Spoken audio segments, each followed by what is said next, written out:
Get to Ford. American-bred Ford now on the hunt for real estate, possibly outside the U.S.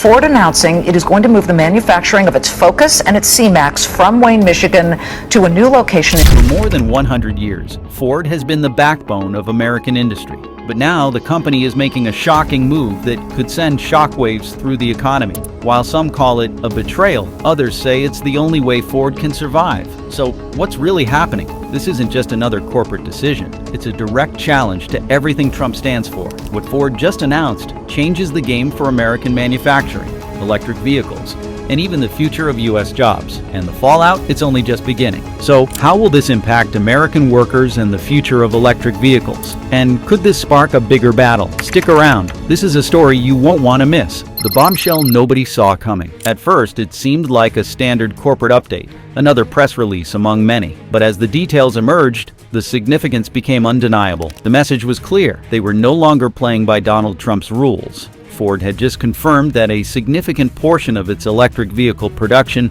would be moved overseas. For a company so deeply intertwined with the American automotive landscape, this was nothing short of a declaration. The response was immediate. News outlets broke the story within minutes, each one dissecting the implications. Social media exploded with reactions from both sides, some hailing Ford's boldness, others calling it an act of betrayal. Workers, industry leaders, and political figures all weighed in, trying to make sense of what this meant for the future of American manufacturing. But this decision wasn't made lightly. Ford had been navigating a tightening economic landscape for months, forced to choose between survival and loyalty to its American roots. And when the moment came, the company made a move that no one had anticipated. Yet this was just the beginning. Ford wasn't simply trying to protect its bottom line. It had just fired a shot in a battle that would shake the entire In 3 steps, I'm going to show you how you could make an extra $1,000, $10,000 industry, and what triggered this decision in the first place. That's where the story takes an even more shocking turn. The hidden battle behind the scenes. The heart of the conflict lay in the cost of production. Donald Trump's strict protectionist policies, designed to keep jobs in the United States, had unintended consequences for manufacturers. Tariffs on key materials like steel, aluminum, and the lithium required for electric vehicle batteries drove production costs through the roof. What was once an effort to prioritize American industry had, for companies like Ford, become an unsustainable burden. Behind the scenes, Ford executives had been weighing their options.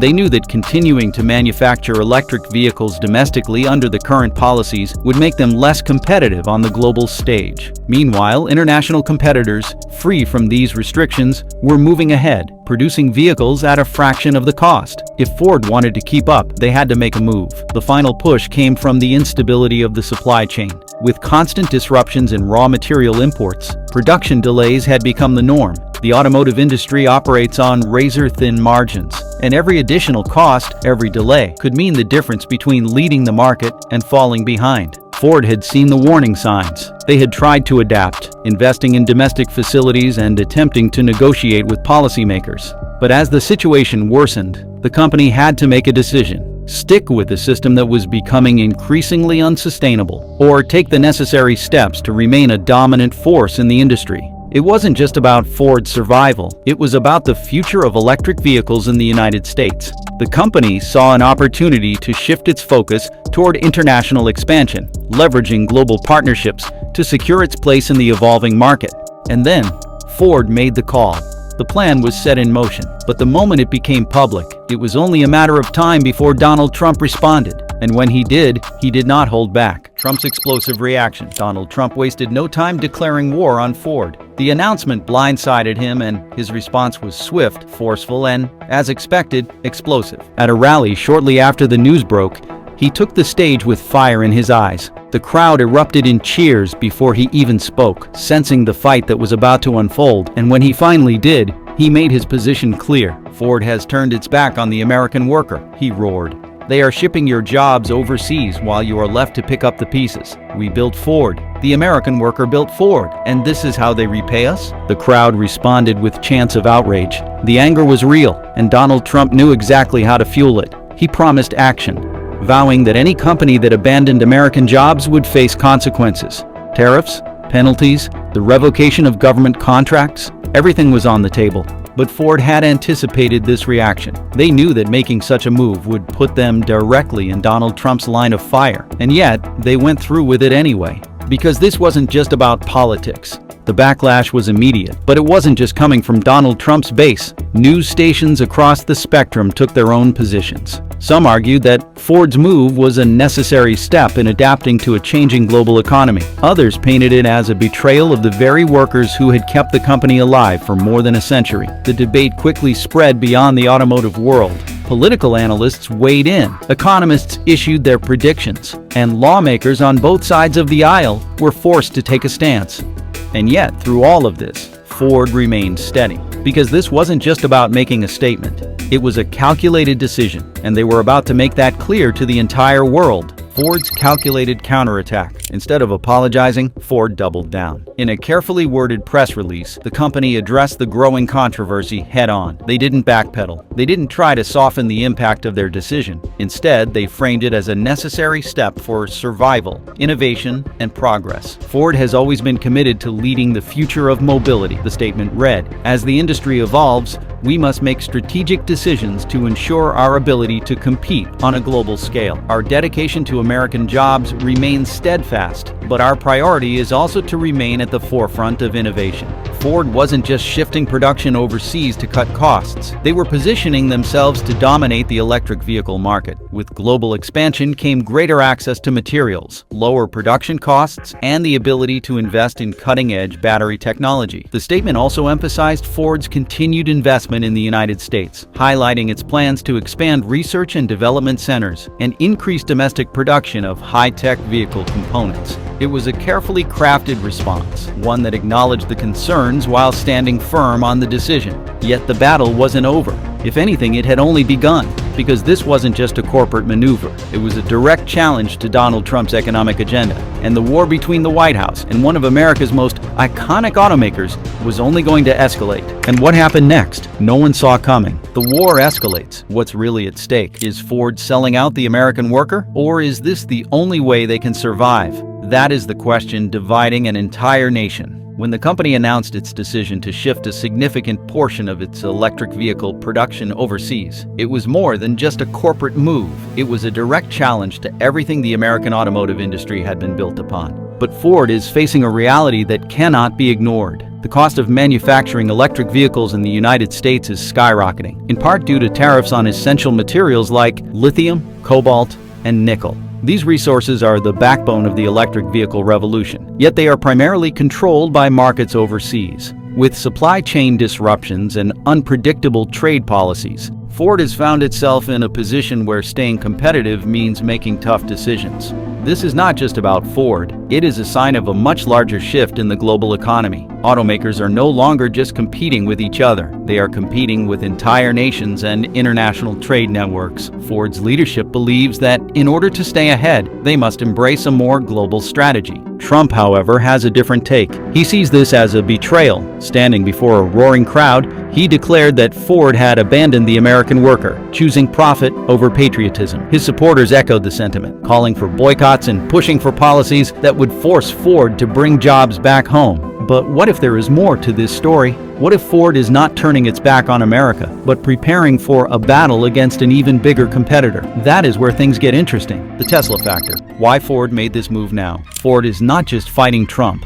It is fighting Tesla, and that changes everything. Tesla has led the electric vehicle market, setting benchmarks in innovation, battery efficiency, and seamless software integration for years. Ford, despite its legacy, has struggled to keep up. It has spent billions trying to establish itself as a serious competitor. But in a world where Tesla has mastered direct-to-consumer sales and vertically integrated supply chains, Ford is still playing catch-up. The automaker's ability to manufacture and deliver electric vehicles faster and cheaper is forcing Ford to rethink its entire strategy. With Tesla expanding globally and setting up production hubs outside the United States, Ford sees no choice but to do the same. The company is not just moving production overseas to cut costs, it is doing so to secure its place in the future of the automotive industry. Tesla's rise has redefined what consumers expect from a vehicle.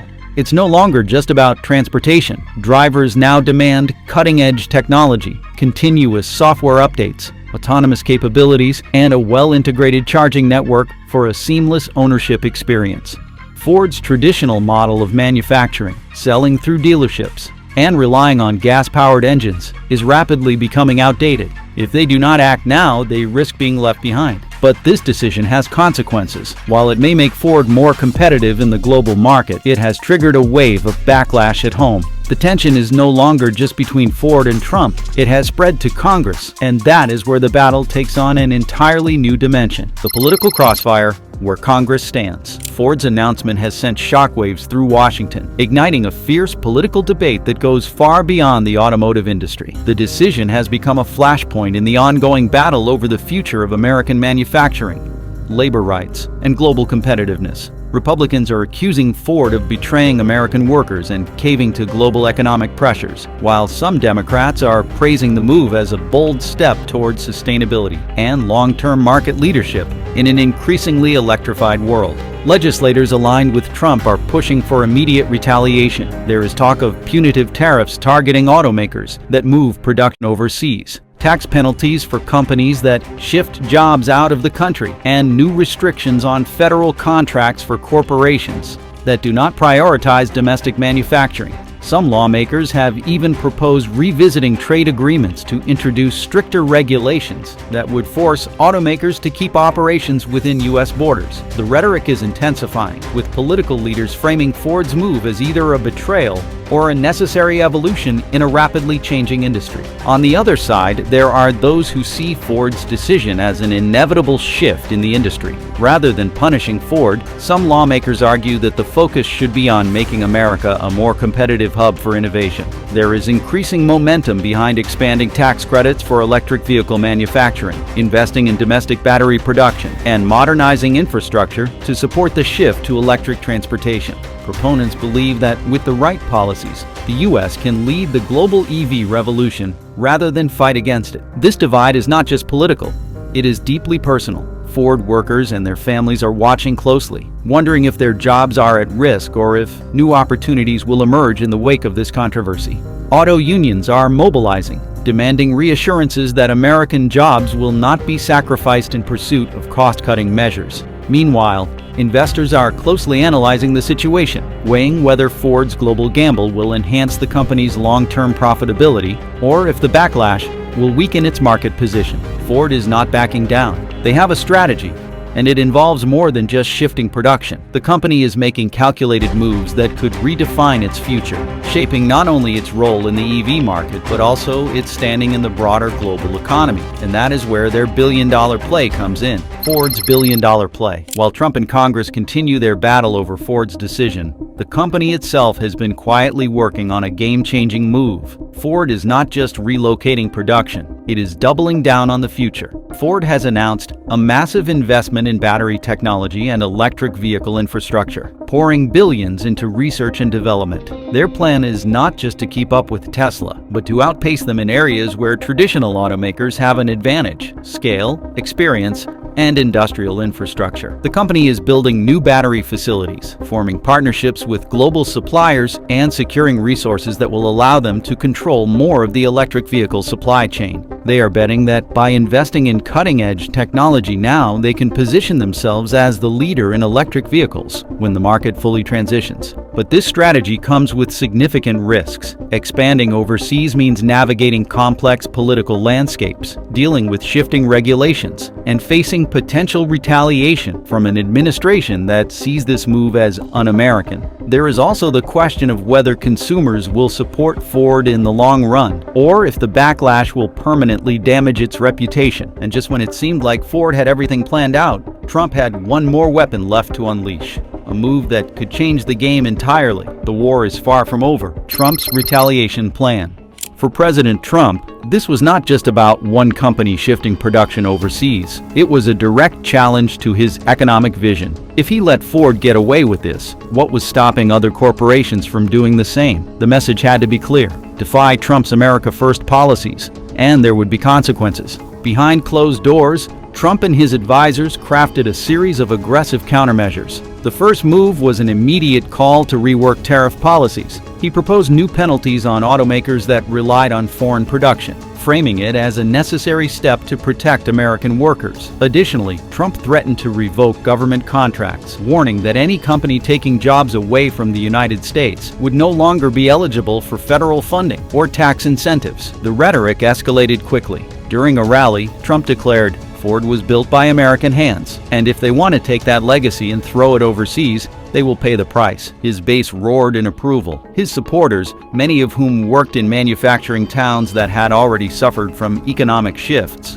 saw Ford's move as another betrayal in a long list of corporate letdowns. But Ford was prepared. Their leadership remained firm, releasing a statement that reiterated their commitment to innovation, sustainability, and long-term competitiveness. They highlighted their continued investments in electric vehicle infrastructure within the United States and emphasized that the shift was about survival, not politics. Ford executives knew that the auto industry was changing rapidly, and to compete with companies like Tesla and emerging European manufacturers, they had to make tough decisions. As Trump's threats turned into action, the effects rippled across industries. Automakers, tech giants, and global investors watched closely. Some companies saw an opportunity to align with Trump, emphasizing their commitment to domestic production. Others worried that his unpredictable policies could create long-term instability.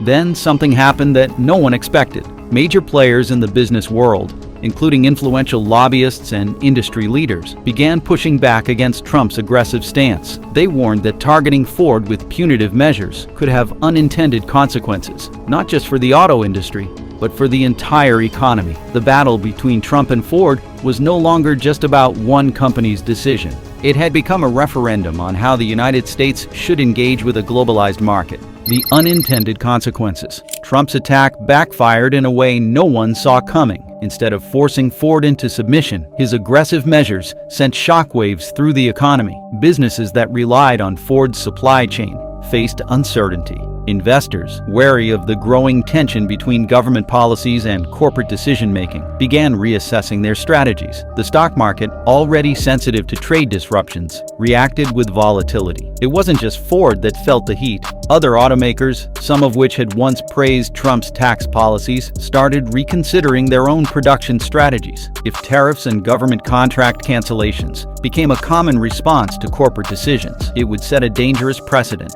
Business leaders met in closed-door sessions, weighing their options. Some quietly lobbied against Trump's approach, fearing that his policies were becoming more about personal retribution than economic strategy. One of the biggest surprises came from American consumers. While some rallied behind Trump's calls for a Ford boycott, others viewed the conflict differently. Consumers who supported clean energy and global competitiveness sided with Ford, arguing that the company was making a smart, future-focused move.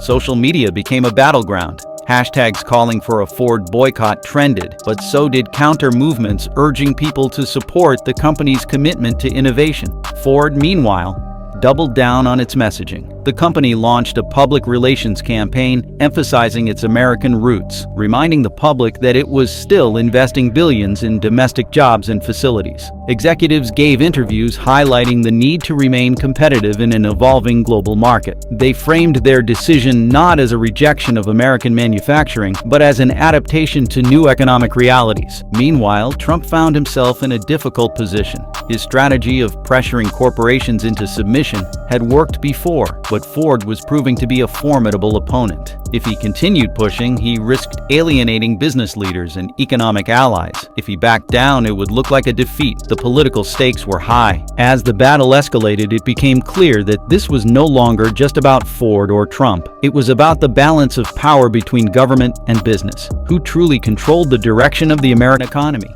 Was it the politicians shaping policy, or the corporations making strategic decisions based on market realities? The answer to that question would have lasting implications. Ford's defiance had set the stage for a high-stakes showdown that would shape not just the future of the company, but the trajectory of American industry itself. And as the dust settled, one thing became evident. This fight was far from over. The future of American cars. This is just the beginning. America's auto industry is changing forever. The days when automakers could rely on traditional manufacturing are slipping away. Ford's move to expand electric vehicle production overseas is not just about a single company. It signals a turning point for the entire industry. The same forces pressuring Ford are also reshaping General Motors, Stellantis, and even Tesla. If Ford, an American icon, is forced to adapt, how long before its competitors follow? The shift toward electric vehicles is no longer a matter of choice.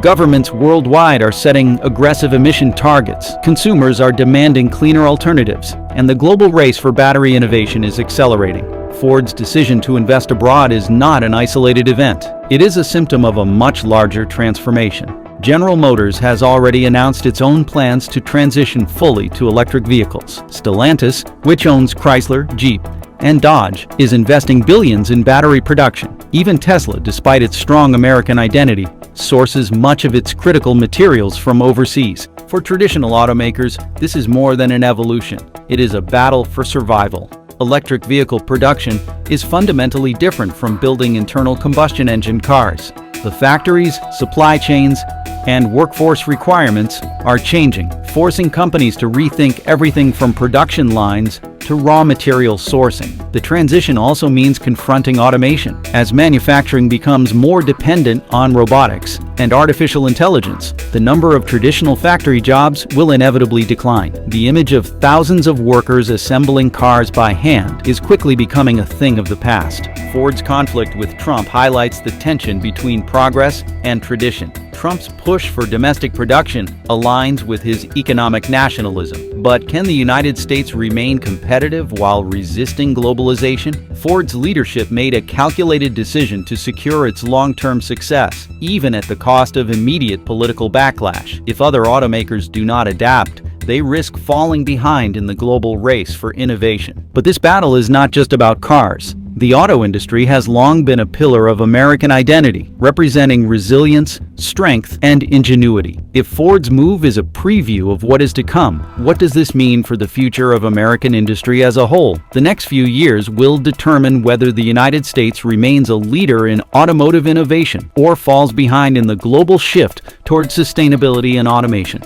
And this fight does not stop at the auto industry. The forces at play here are much larger than one company's decision. The economic domino effect. What if this is not just about Ford, but about America's economic future? The shockwaves from this battle go far beyond automakers. The ripple effects will be felt across supply chains, job markets, and even political landscapes. Ford's decision is a warning sign of deeper economic vulnerabilities that could reshape entire industries. The rising cost of raw materials has been one of the biggest factors driving automakers to expand production overseas. Tariffs on imported steel, aluminum, and lithium have made domestic manufacturing more expensive than ever. These materials are not just critical for vehicles, but for industries ranging from consumer electronics to defense. If production costs continue to climb, more companies may follow Ford's lead, shifting operations abroad to stay competitive. Job displacement is another growing concern. Manufacturing jobs have long been the backbone of many American communities, but as companies optimize for efficiency and cost reduction, employment numbers are shrinking. This does not mean new jobs will not emerge, but the transition will be painful. Highly skilled workers specializing in automation and software engineering will be in demand. But for traditional factory workers, opportunities may become scarce. The promise of retraining programs offers hope, but whether they can keep pace with industry changes remains uncertain. At the heart of this issue is a fundamental question. Who is really winning? Ford, by securing its global position; Trump, by rallying his base around economic nationalism; or is it the global market which forces companies to choose between economic survival and patriotic loyalty? It is a hard question, but what do you think? Let's know in the comments. Thanks for watching, and see you there.